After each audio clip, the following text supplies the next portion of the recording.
জিহাদি কাফেলা টিভি। রহমতুল্লাহি ওয়া বারাকাতুহু। সুপ্রিয় দর্শক শ্রোতা, আপনাদেরকে আজকে যে খবরটি দিব সেটা অত্যন্ত আশ্চর্যজনক এবং হাস্যকর এবং আপনাদের কপালে চোখ উঠে যাওয়ার মতো। তার আগে আপনাদেরকে একটি ব্যক্তির পরিচয় দিচ্ছি, যার ছবিটি আপনারা দেখছেন। তিনি হচ্ছেন বাংলাদেশের আর কেউ নয়, ডক্টর মোহাম্মদ ইউনূস, যাকে এই যুব সমাজ হাসিনার পতনের পর ডেকে এনে দায়িত্ব দেওয়া হয়েছিল। তিনি 1 বৎসর এত সুন্দরভাবে রাষ্ট্রকে পরিচালনা করেছিলেন, সংস্কারের কাজ হাতে নিয়েছিলেন এবং জিনিসপত্রের আকাশ ছোঁয়া দামের থেকে তিনি মাটিতে নামিয়ে দিয়েছিলেন। মানুষ শান্তি পেয়েছিল, যার কারণে আমরা এইবার যে রোজা গেল তার আগের রমজান মাসে বাংলার ইতিহাসে জিনিসপত্রের দাম রমজান মাসে এইভাবে কমে, এটা একটা বিরল ঘটনা ছিল। এত শান্তির রোজা বাংলার মানুষ করেছিল। আপনারা লক্ষ্য করেছিলেন এই ঈদের আগের রোজার ঈদে নামাজের থেকে নামাজ পড়ে আসার পথে মানুষের স্লোগান উঠেছিল, স্যার 5 বৎসর, স্যার 5 বৎসর। ডক্টর ইউনূসের এই ঘটনা দেখে বিএনপি, আওয়ামী লীগ, ভারতের দালালদের আগুন জ্বলে উঠল। কি করলো এই দালালেরা?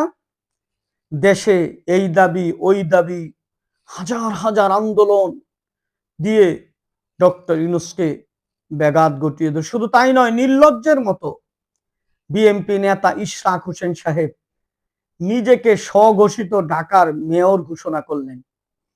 নিজে মাননীয় মেয়র বলে ঢাকা সিটিতে বসে তিনি এই ময়লা পরিষ্কার, চেয়ার টেবিল সাজানো শুরু করে দিলেন নির্লজ্জের মতো। ওই দিনই ডক্টর ইউনূস সাহেব এই দেশের প্রতি ভালোবাসা যাই ছিল, ওই দিন লুপ নষ্ট হয়ে গিয়েছে। কারণ উনি চিন্তা করেছে এই দেশের ভালো কিছু করলে এই দেশের রাজনীতিবিদ যারা ক্ষমতায় আসতে চায়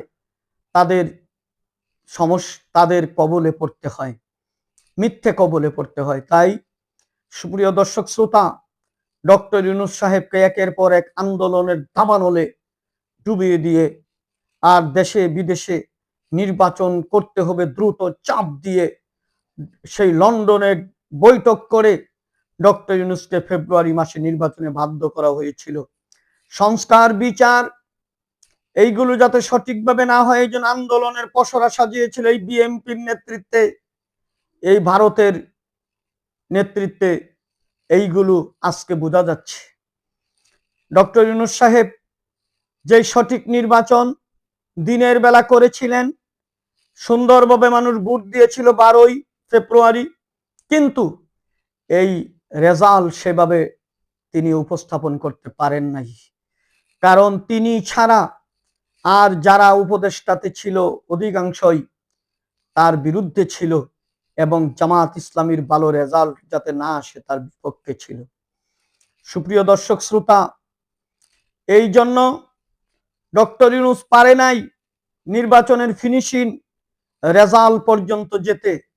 তবে দিনের বেলা ভোট দান, জনগণ সুন্দরভাবে ভোট দিয়েছে, এর পরেরটা সে কোলায় উঠতে পারে নাই। আজকে তাদেরকে ক্ষমতা ডিপ স্টেটের মাধ্যমে তাদেরকে নিরঙ্কুশ ক্ষমতা দেওয়া হয়েছে, কিন্তু তারা আজকে ক্ষমতায় যাওয়ার পর জুলাই সনদ গণভোটকে পুরাপুরি প্রত্যাখ্যান করেছে। যে গণভোটে তারাও ভোট চেয়েছিল হায়ের পক্ষে, যেই জুলাই সনদে তারাও স্বাক্ষর করেছিলেন, তাদের নিজেদের সিদ্ধান্ত, নিজেদের বক্তব্য আজকে উল্টা তারা চলছে। ডক্টর মোহাম্মদ ইউনূস যখন জাতিসংঘে বললেন, যে খবর পৌঁছাইলেন যে গণভোটের বিরুদ্ধে এই সরকার হাঁটতেছে, তখনই যা করলেন এই সরকার, সুপ্রিয় দর্শক শ্রোতা, আপনাদের কপালে চোখ উঠে যাবে। সেটা হচ্ছে ডক্টর ইউনূসের নামে তারা নিষেধাজ্ঞা দিয়েছে গত কালকে সালাউদ্দিন সাহেবের বক্তব্যের পরে যে দেশে যে হাম হচ্ছে শিশুদের, এই টিকা নাকি ডক্টর ইউনূস সাহেব চুরি করেছে, এই জন্য তাকে দেশ থেকে যাইতে নিষেধাজ্ঞা, সেজন্য দেশ ছেড়ে যেতে না পারে, তার নাকি বিচার হবে। আওয়ামী লীগ লক্ষ লক্ষ খুন করেছে এই দেশে। জুলাই গণ অভ্যুত্থানে হাজার হাজার শহীদের রক্ত, হাজার হাজার আহত, গুম খুন করেছিল, সেই গুম খুনের আইন তারা বাতিল করে দিয়েছে। বলেছে এখানে নাকি দেশের বড় বড় রাঘব বোয়ালদের এই জড়িত, এই জন্য এটা নাকি ল্যাপস করে দিতে হবে, এই জন্য এটা বাতিল করে দিয়েছে। গুম খুনের বিচার করে নাই তারা, ডক্টর ইউনূস সাহেবের এই হামের টিকা চুরি করার অপরাধে তাকে দেশ থেকে নিষেধাজ্ঞা দেওয়া হয়েছে।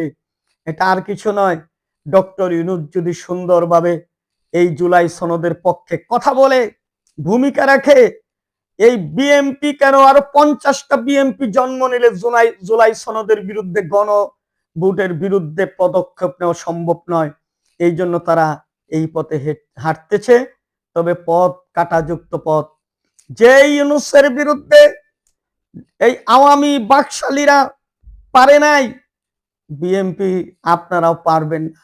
আপনারা কাটাতে পাও দিচ্ছেন, নিজের পায়ে নিজে কুড়াল মারছেন। গণভোটের মাধ্যমে জুলাই সনদ অনেক অগ্রসর হয়ে গেছে, আপনারা অনেক পিছনে পড়ে গেছেন। আগামী বাংলাদেশ হবে সেই গণভোটের আকাঙ্ক্ষার বাংলাদেশ। আগামী বাংলাদেশ হবে ডক্টর ইউনূস সাহেব যেই জুলাই সনদের সংস্কার করেছিল 18 মাস, সেই জুলাই সনদ অনুযায়ী দেশ চলবে।